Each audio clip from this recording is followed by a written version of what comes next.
I invite you now, in this moment,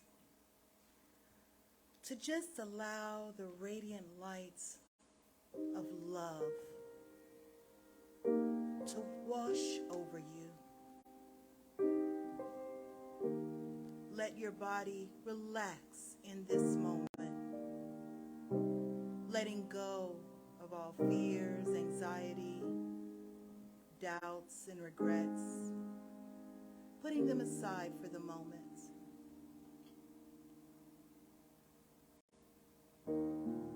Let your body just relax in this wonderful, blessed day. And allow your mind to be here now. Universal love enfolds me. Universal wisdom inspires me. Universal spirit enlightens me. Universal power encircles me. I am one, and all is well. As we begin this inner healing process, let me invite you to relax in quiet confidence, opening yourself to the miracle-working higher power. Now symbolize the unity of your thinking and feeling nature by touching your chest with your hand, and let my words act as your own for your own inner healing, acceptance, and receptivity.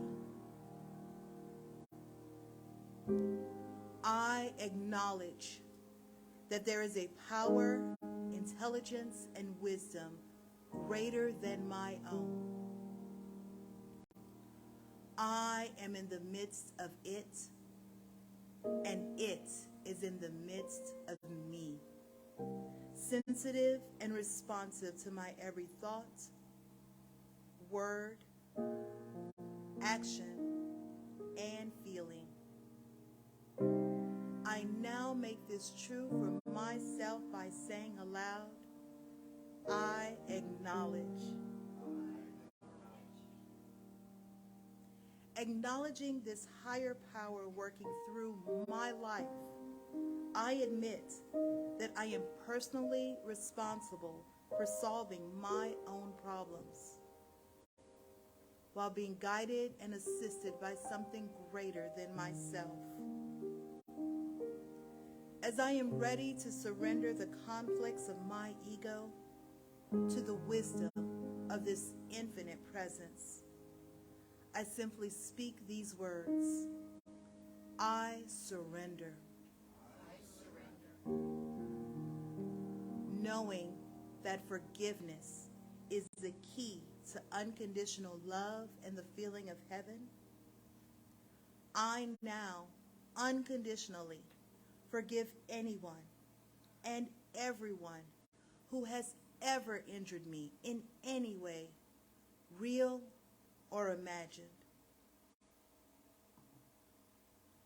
And I now forgive myself for all of my mistaken judgments and their resulting actions. From my deepest level of understanding, I now say, I forgive. I forgive. Realizing that I continually experience the effects of my own thinking, I now choose to allow this higher power to recreate me deeply, filling my mind with thoughts that are only positive, constructive, loving, and beautiful. I call upon this divine inflow by stating aloud, I choose. I now center upon that one special idea that I'm willing to accept as real for me in this coming week. Visualizing that idea as already acted upon and brought to pass. In seeing my idea become a fact of my experience, I enjoy the happiness and peace of my thought fulfilled and gratefully speak these words. I accept. Knowing that I have an everlasting place in the midst of the power that sustains all creation, as well as the support of all those around me, I allow myself to relax in the peace of fulfillment and gratitude and say, I release. Now, in my mind's eye, I envision the presence of someone near and dear to me.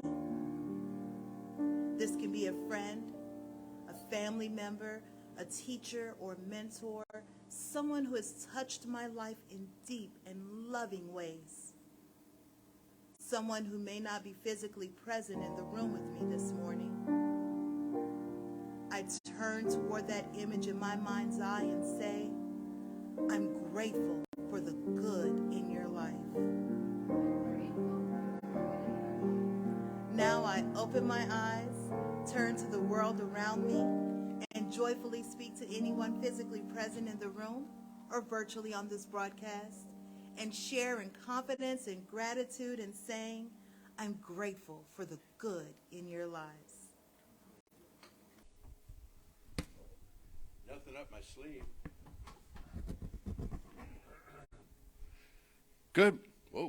Good morning. These are bright today. No longer lend our strength to that we wish to be free from? Is that what I heard? Well, there's my talk. You know, you can go to brunch early. No longer lend our strength to that we wish to be free from. Today we conclude a series, a 9-week series. And I congratulate you on sitting through a 9-week series. We're about to start a 6-week series, which by contrast will seem about a third shorter. It'll be the 4 weeks in May and the first 2 weeks in June is this series coming up. I needed 6 Sundays because it's called 6 Ways from Sunday. And it's 6 different ideas of how to carry spirituality around in your life the rest of the time when you're not here for this sweet hour of prayer that we have each week when you're out there in the world at work and so on. But today we conclude a 9-week series drawn from the writings of women pioneers, women founders, women leading teachers of New Thought from pretty much long ago. At last week's featured teacher, the Reverend Janie Paulson, relatively recently left us in the 90s, but most of these women that we've talked about are late 19th century, early 20th century. And somebody asked me one time, I want to go on record here for a moment. Somebody asked me one time, I said, why don't you talk more about current teachers? Why don't you bring us, the books that are on the bestseller list right now in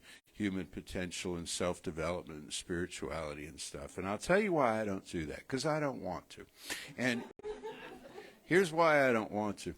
For 40 years almost, I've been teaching metaphysics. And I've always been drawn to the obscure. Okay? That's my niche. I'm not saying that they're better. This is not about comparison. This is not about contrast. This is just about what I'm drawn to, the obscure. These teachers, before there was an internet, I have a story about that I'll tell you in a minute. But before there was an internet, before there was the reach that we have now, before the publishing looked the way it did, and when the world was an entirely different place, there were teachers who were teaching to groups in person, and occasionally they'd go on tour and teach to other groups, and they created bodies of work that were just superb. They wrote things, often self-published, that the publishing companies of New York and the coast wouldn't touch because they didn't feel they'd sell, you know. But they had their material, and they got it out there into the world. And then they passed away, as we all do. And their work sank like a stone. And some of this stuff, I heard the expression one time, I love it. It said some of this stuff was written in lightning. It was that good. It was that profound. It was that compelling. And it was pretty much lost. Oh, it's archived here and there, you know. But what I like to do is bring that material forward so that you can rediscover these voices and especially what they had to say. Because it's not widely known. In fact, the teacher that I'm going to talk about here in a minute, Emma Curtis Hopkins, is well known within New Thought as the teacher of teachers, yet her biography, which was created by an academic, published by Syracuse University Press, her biography calls her the forgotten founder of New Thought because outside these walls, outside these institutions, she is unknown. It's hard to believe, you know, but she taught all of these people and they fanned out across the planet. So anyway, that's why I bring you voices of the past. There's another reason as well, which is this. The current teachers, if you want to know what they have to say, you can ask them because they're around, you know. The people who are writing today, they have their own webinars and they have their own this and product line and stuff. And for me to get up here and say, well, here's what I think Brene Brown means by this, that's pretty presumptuous, you know, okay? Because she means what she means. But when somebody's been off the planet for 75 or 100 years, I don't feel like I'm overstepping when I take their words and say, well, here's what I get from it. Because nobody else is doing that, or at least they're not doing that in this room on this morning. So that's a little bit of background on this and why. And I'm going to keep doing this, and you're going to keep hearing. Next month, Francis Lord, who I brought up once this month, and W. Frederick Keeler. Who? Well, he was a divine science minister who wrote a book on Christian healing. He wrote two, actually, and they were self-published. And Christian healing, you might not think there's some sort of overlap, really, with what we do here, but there is, big time. And by Christian healing, he meant Christian science healing. It was what divine science had derived from, you know, in his way of teaching it anyway. And he's another one who put words together in just this brilliant, intriguing way, and I want you to hear these words. So the 6 ways from Sunday are going to be principally drawn from Keeler and from Lord, Francis Lord, the student of Emma Hopkins, and she's got a whole great backstory. But the thing I wanted to tell you real quick about the Internet. We had a board meeting. Creative Life had a board meeting 28 years ago, whenever, at the home of one of our trustees, the late Karen Burke. And at some juncture in the meeting, she said, come here, I want you all to see something. And she took us into her dining room, and on her dining room table, she had a computer set up, and on the monitor was something, and she said, this is what they're calling the World Wide Web. I will never forget that evening. And we all looked, and she said, I think we can do something with this. And we all looked at each other. I don't know. You know, your head kind of cocked this way, you know, looking at it. It's like, I don't know. I'm not sure that, I don't think that'll fly. Who let's go, what's on TV? Well, you just never know, do you? So things move along. Okay, so today is about the strong words of calling, and that's a line from Emma Curtis Hopkins from her little book called Resume, which I recommend to you. Strong. I don't know if we have it in the bookstore, but you can find it. It's a very thin book, but it's punchy. Some of her books are lugubrious. You know, you you really have to be with them. This is something you can pick up, leaf through it, and just find something great that jumps out at you, as I did with the idea of strong words of calling. That is to say, we call from situations and we call for situations. We call from situations when we're in dire straits. God, get me out of this one. Is there something out there? I told you the prayer of the skeptic, the prayer of the agnostic. Oh God, if there is a God, save my soul if I have a soul. We launch these balloons. We send out these messages in bottles to something for relief, for peace. And we call for something. We call for something. We call to something to come toward us. And our words must be strong and they must be heartfelt. They must be believable by us. I said in a talk 2 or 3 years ago, and other ways since, that the only person, the only agency, the only beingness that we ever have to convince is ourselves. Because the power that made us loves us so much, loves us as us so much, that it's utterly neutral in terms of what we create, which means we have absolute freedom. We have absolute freedom to do the same foolish thing over and over and over again, without the cosmos interfering and saying, here, let me do that. Give me that. You can't be trusted with this. We have that freedom. That might not sound like an enjoyable freedom, but if we didn't have that kind of freedom, then we wouldn't have the freedom to excel, would we? We wouldn't have the freedom to grow beyond. We have freedom to repeat. We have freedom to exceed, to thrive, to do amazing things. But we have to convince ourselves of this. And that's why that line was so, drew me in, that you sang, about, I don't remember what it was now, but it's, stop giving the power to what you don't want.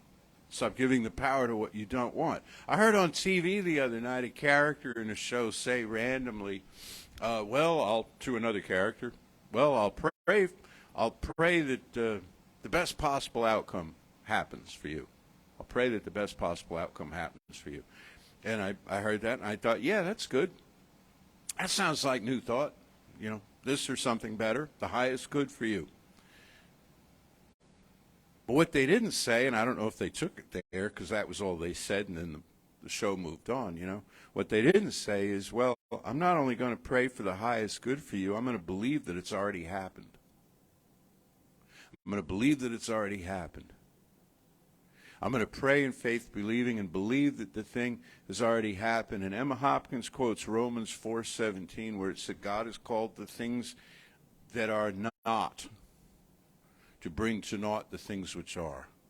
God has called the things, that which is not here, to take the place of that which is here.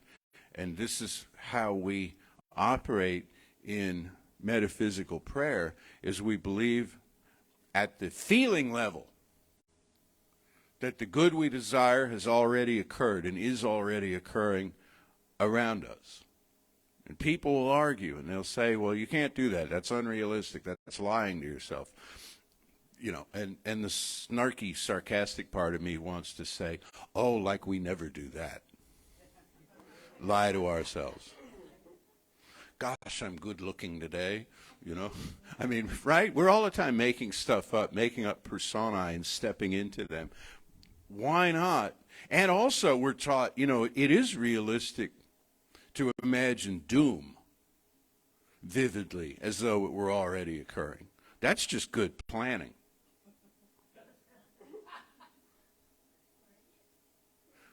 I remember, I've told this story before. I remember when I was a little kid, I had what was called an Eisenhower jacket, which was one of those, it was like a bomber jacket, and had a million little zipper pockets on it and stuff. And I used to, this is in the city, and I used to pack it with stuff that I thought I would need if I ever fell down a manhole, an open manhole, because they have them. It's not a good thing, but every now and then the cover gets left off, and you have to be careful out on the streets. And I had a little compass, and I had a little book of matches, and a sandwich, and all in this thing. It was like all self-contained, because that way I'd be all right, and so I could kind of get on with things fearlessly. We pack for what we don't want to have happen. We pack for the trips we don't want to take a lot in mind and heart. Okay? If there's bad trouble, if everything goes sideways, then I have what I need here. And as I mentioned last week, I'm talking about the martial arts studio, it's like, well, then if there's not trouble, I'm kind of disappointed, because I went to all of this exertion, to create this kind of thing. People say this is about insurance. You have to lose to win. Yet when you have insurance, and I'm not here, either way, Creative Life receives no money from any insurance carrier. There's full disclosure here, but it's like, if you have insurance, then there's certain things that you don't have to lie awake nights worrying about. You get my point here, but the idea is that you have now the mental and emotional freedom to direct your energy toward what you do wish to participate in and have happen. And the fact of the matter is, folks, we're not trained to do that. We're trained to be careful. We're trained, I guess, bottom line, we're trained to treat life as a pathological state. Aren't we really? Life on this earth is a pathological state. There are a million biological things that are ready to take you out, and plus, there's age, and you're wearing a body, and life is, and then you get this whole theological thing of this mortal coil that we're going to shuffle off, and man is born to suffer as the sparks fly upward, and so forth. And so treating it that way, yeah, we become accustomed to the doom cloud hanging over us, yet something in us won't cave. Something in us won't buy completely into that. Something in us says, no, there's more going on here than meets the eye. There's something going on that does meet the heart. So you've been drawn to that. That's why you're here this morning. That's why you're watching this morning, is you're drawn to that idea. Maybe you're drawn to it to argue with it, but that's all right, because it's still going to kind of infest your thinking, and travel some ways with you. The idea that life could be better than it appears to be, and the way to participate in that fully is to call for it. To call for the thing that you wish to experience at the level of feeling. Now, when we say, I'm going to pray for this or something better, I'm going to pray for the highest possible good to occur, the reason we're doing that is we don't know what the highest possible good is. If we did know what the highest possible good was, we'd be praying for that, wouldn't we? Actually, if we really knew what it was, we'd already be there. We'd already be inside of it, describing it in some way. So we're open. We're open, the highest possible good.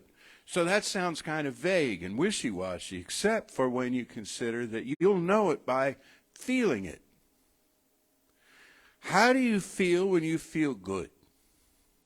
How do you feel when you feel good for no reason?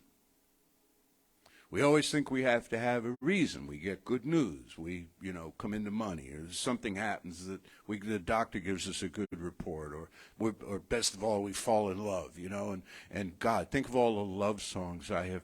We should do sometime, My Fair Lady, some of the stuff out of it. I've often walked down the street before, and the pavement always stayed beneath my feet. And here's this guy, Freddie. She doesn't wind up with him, spoiler alert. But anyway, here's Freddie.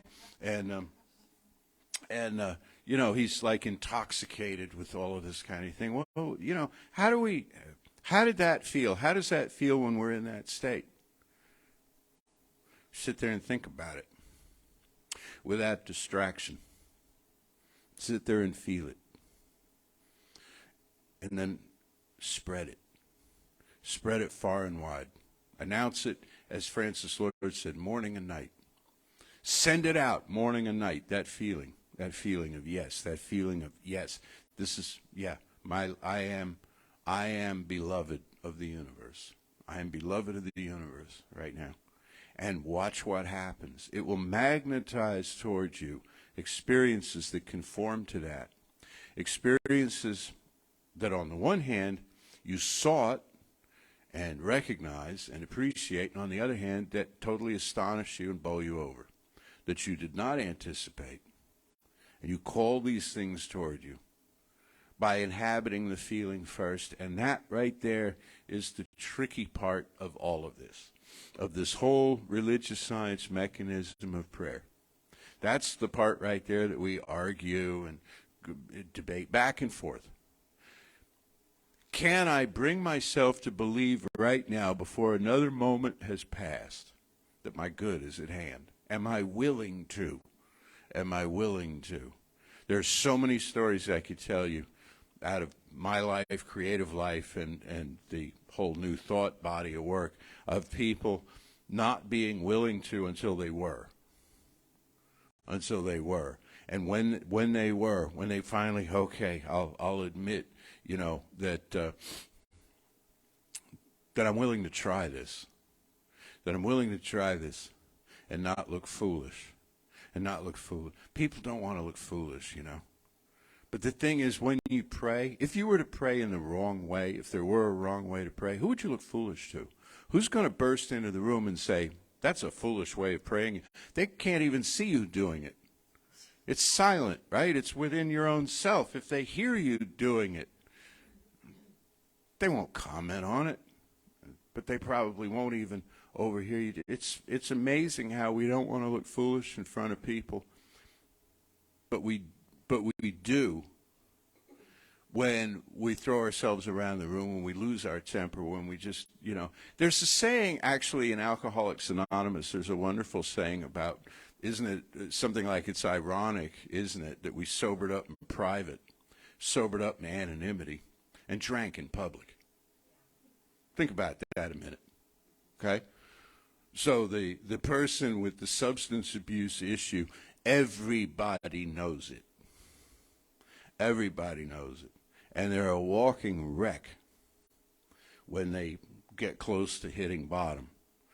And then somebody says, well, we have this little group here, and we meet, and we're sort of secretive, we're anonymous, we don't tell each other, we don't talk about each other and name names and stuff outside of the group. And they're like, oh, God, I'd be so ashamed to be a part of that.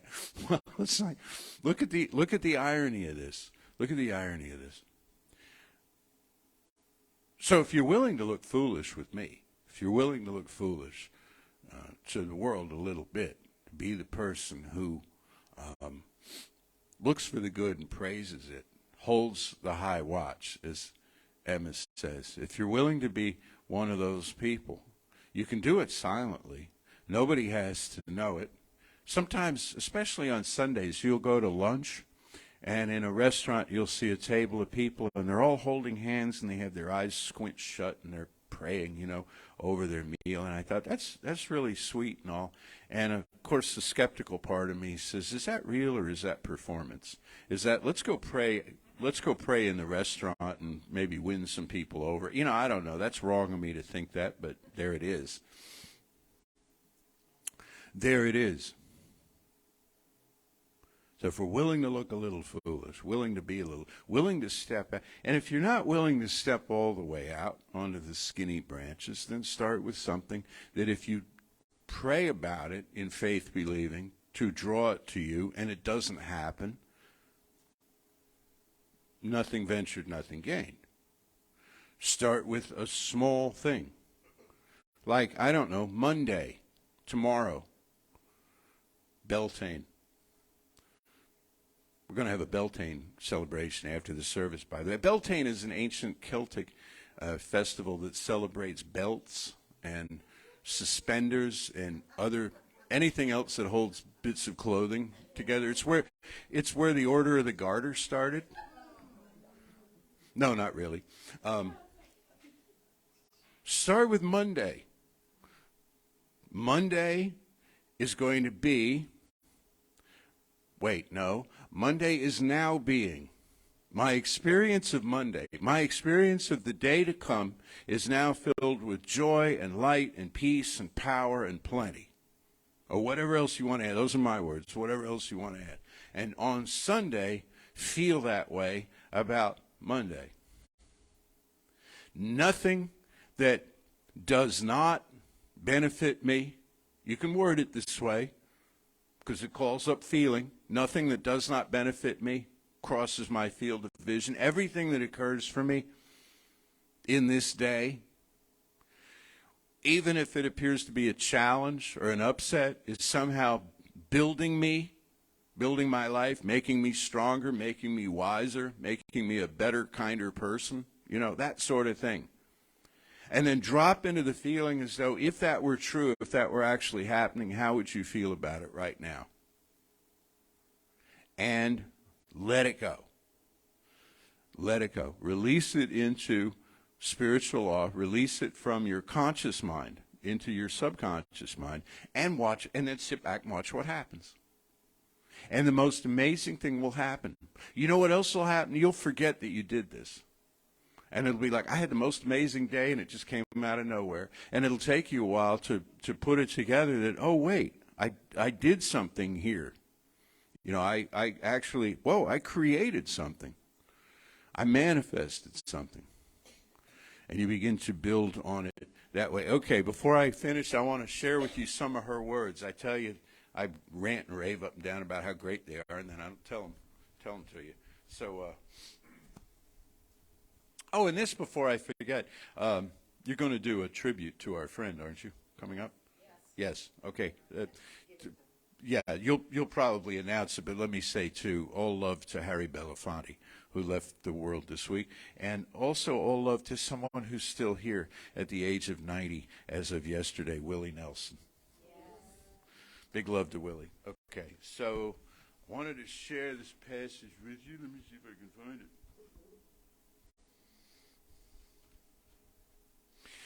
All the rest of our life, we are to praise the free self of our neighbor. She's big on that. She says, you want something for yourself, find it in your neighbor. Praise it in your neighbor. All the rest of our life, we are to praise the free self of our neighbor. No one so mistaken, but we are to praise their wise, free spirit only.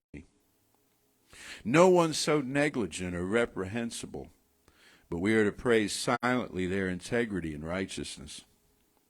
No one so old, but we are to praise their beautiful free self. No one so sick or lame, but we are to praise their flawless divinity. On Monday, we must choose some sick or palsied or wicked person as they appear outwardly and praise their divine self. Speak silently to their omnipotent God self. No matter how long it takes, keep on, Monday after Monday. She has an assignment for every day of the week in here. She does the same thing in her larger text, Scientific Christian Mental Practice. On Monday you do this, on Tuesday you do that. Okay, she says we're not to, no matter how negligent or reprehensible or sick or old or whatever this person might be, we're not to comment on that. We're to see their righteousness and their integrity and their wholeness. And man, we are so not taught to do that. We're taught to spot flaws in people, then try to convince them to fix themselves, right? And if they won't, we'll shove them out of the way and we'll fix them. Or at least ruin their reputation. You know, if I can't make this into a nicer person, at least I'll go around making sure that everyone else knows how not nice they are, so that now I have an army at my back, you know, when I decide that they're beyond the pale. We learn that kind of thing in the playground, you know, at school, right? The sandbox. She's suggesting look for the highest good, not just in the beautiful and kind and wise people who are your friends and family, but for the people that really irritate you, And we talked about this in the last summer's assignment, you know, about to affirm and know that everyone knows who they are, especially the people who really irritate you. the people, the leaders of the world and so on, who just grind you to the bone with the seemingly stupid things they do. Well, you can still have the judgment on the things they do. I suppose that's inevitable. But move beyond that into the free, whole spirit of that soul who, if they knew fully who they were, would act in kindness and tolerance and justice. And how do we know that? Because when we know who we are, that's how we act. And when we don't know who we are, that's how we do not act.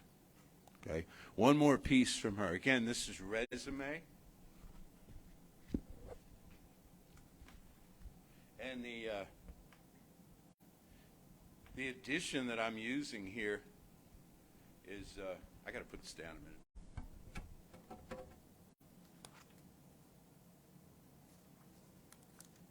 There we go.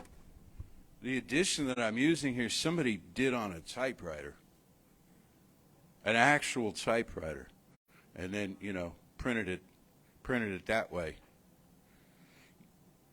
Whenever I think I'm going to some trouble to find these teachers and their obscure works, I look at the effort that so many hands have gone to keep this work in print, to where it can cross my field of vision. You'll find stuff like this that I have pages and pages, I have volumes of stuff from early religious science in particular, that somebody sat down at what appears to be a manual typewriter. Okay, that means non-electric, with like a cloth ribbon and stuff, okay? And somebody sat down and batted out, transcribed all of this material. You talk about a labor of love. Nothing I do with it begins to compare. So somebody else, and a lot of somebodies else, have thought this was powerful, potent stuff for us to share. To yield to doubt and fear because conditions are gloomy is not to hold out to the end of the clouds. Some people let go of God and the great truth that they had started forth with, so they never see their victory in this life. It is pretty certain they still have a chance to try again somewhere. But how much better to settle the question of the high watch and the truth of the soul right here and now. Our neighbor is free spirit. No pain, no disease can be added to the free spirit or taken from it. Our neighbor is not flesh and blood, quaking and crying. We touch them as the angel of God's presence. We speak to them as omnipotent soul. This is truth, whether they show it outwardly or not. If they do not show it outwardly, but instead complain and have more trouble than ever, truth is true all the same. And what that's saying is, for one thing, our neighbor is going to do with spiritual power what our neighbor is going to do with spiritual power. And if we could just sweep in there and fix our neighbor completely, how free would our neighbor be? And then other people could sweep in there and fix us, and everybody be moving everybody else around, and it'd be chaos, So we say sometimes, well, I prayed for that person, and now look. Well, it's not your responsibility to now look. Your responsibility is to do the work. And that was the point I wanted to close with today, which is this. We're a nice group of people here at Creative Life. We really are, past and present. We're a nice group of people. We're a friendly group of people. We like you. We tend to like you and not like you. And do you know what I mean? There's some places you can go where they don't like you until maybe they do. Because you kind of worm your way in, and they're, well, all right, I guess you're okay. You've been coming here 10 years, I guess we'll admit you. Yeah, we're nice people. And we welcome anyone. And we try to do the right thing, But we're called to more than that, because there are other places that do that too. Maybe places that do it even better than we do. Who knows? But we're called to something more than that, to not just be nice people, but to speak the word about what could be as though it were, to put our prayers in a form of inviting the infinite into manifestation, into the temporal and spatial right now, right here. To not just dash off a prayer for the highest and best for everybody and all concerned, but to actually take the time and go to the effort to step into the feeling of what that would feel like. Not just that, and as you also sang in that song, you know, people pray for peace. This is kind of like painfully obvious, but people pray for peace, and if that would alone would work, yeah. So what else is called for? Well, of course, action. But there's a missing piece in there. So whenever somebody says, well, prayer's not enough, they always jump to action, and not to disparage action at all, because action's great, but hold on a minute. It's prayer with vision. It's prayer with an envisioning. We say we want a peaceful world, a just world, a prosperous world, a healthy world, a world where everybody gets along, a world, as our organization says, that works for everyone. How would that feel to me? And will I sit with that feeling and engage that feeling and lose myself in that feeling? Will I lose myself in that feeling? Because if I'm willing to do that, I am drawing in great spiritual power, really the only power there is. That's unconditional love. That's the power that changes absolutely everything. So when we fall in love with peace and love and justice and joy and all the rest of the states and conditions that we want, to the point where we rush home to sit in a chair and feel those things, or rush to the beach and sit on a bench or a towel, you know, and feel those things. When we get to that point, that's when our words are written in lightning. That's when we join the pantheon of these great spiritual teachers, even if our words go no further than into the spiritual dimension that takes them up and runs with them. So let's know together now, there is one life, one power, one presence, pure spirit, everywhere radiant, everywhere glistening, like this beautiful springtime day that we have surrounding us now. And I feel and know for each one of us a yes, a trusting,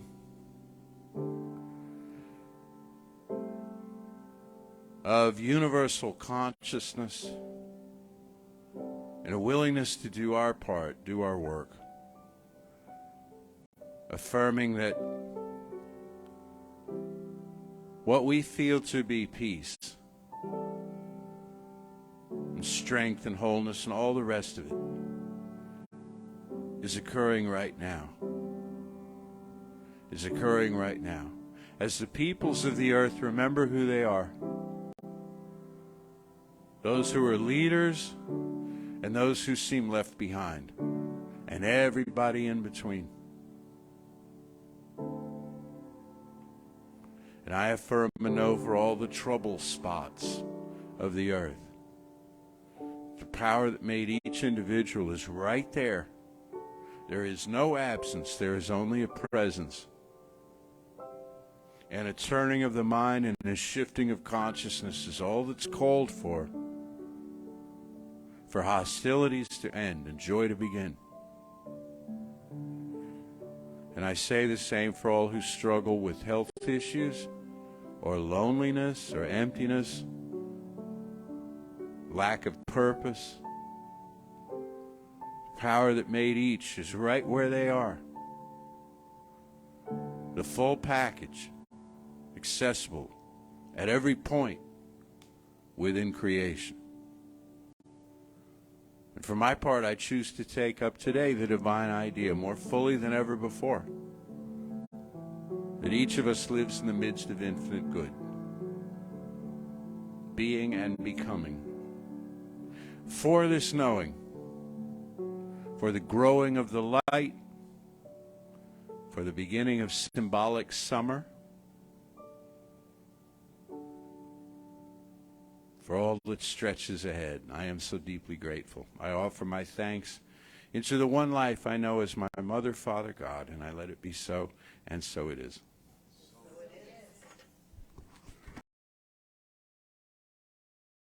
Those are my responsibilities. Now the fun thing. And I was thinking about Monday morning. And I actually enjoy Monday mornings. And I was trying to think about why. So, because I grew up with Garfield, and you know how much Garfield hated Monday, and he especially hated Monday the 13th. And then, now that I'm an adult, somebody pointed out why would Garfield hate Monday? Because John went back to work on Monday. Wasn't there with him, right? Okay. So I was like, oh, right. We spend all weekend with them, and then, so that would be, but I enjoy Mondays, and I like Mondays, and I think it started about 4 years ago when I contacted a personal trainer.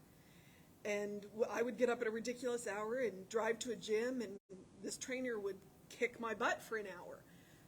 But I felt really good after I got done with the workout. And it just translated into, so I would have a good Monday and I would have a good week. And, well, things happened, and my husband started working out with me, and he couldn't do it on Monday, so we started doing it on Wednesdays. But I still really like Mondays. I've got that carryover. And now we've moved it to Sundays, and so now I get stiff on Mondays, but I still really enjoy Mondays.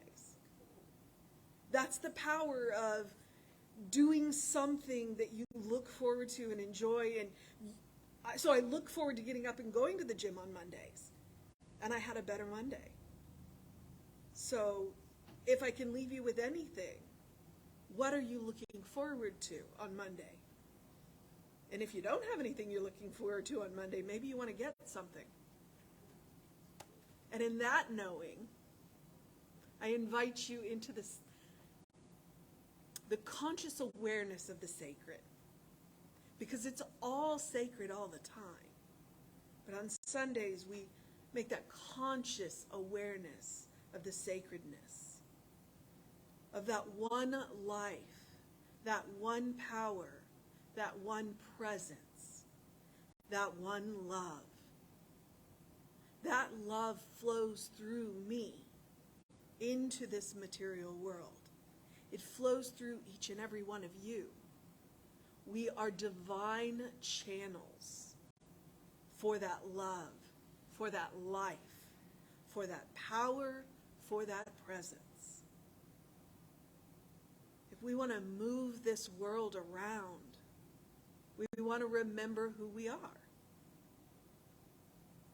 and whose we are. So I invite you in this moment now, remember who you are and whose you are. You are primordial love. You are divine love. You are beloved children. You are beloved creators. And anything is possible. And as we step into this Beltane energy, the fires of creativity, what are we about to create? What do we look forward to? What stirs our soul?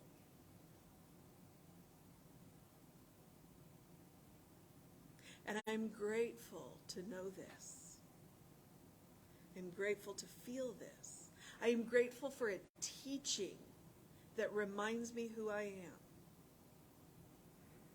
I am grateful for this place, this community, for our ministers, our practitioners, our musicians, for each and every one of you, and for the technology that lets us broadcast this to the ends of the universe. And I release my word, knowing it is so, knowing it is done in love. And so it is.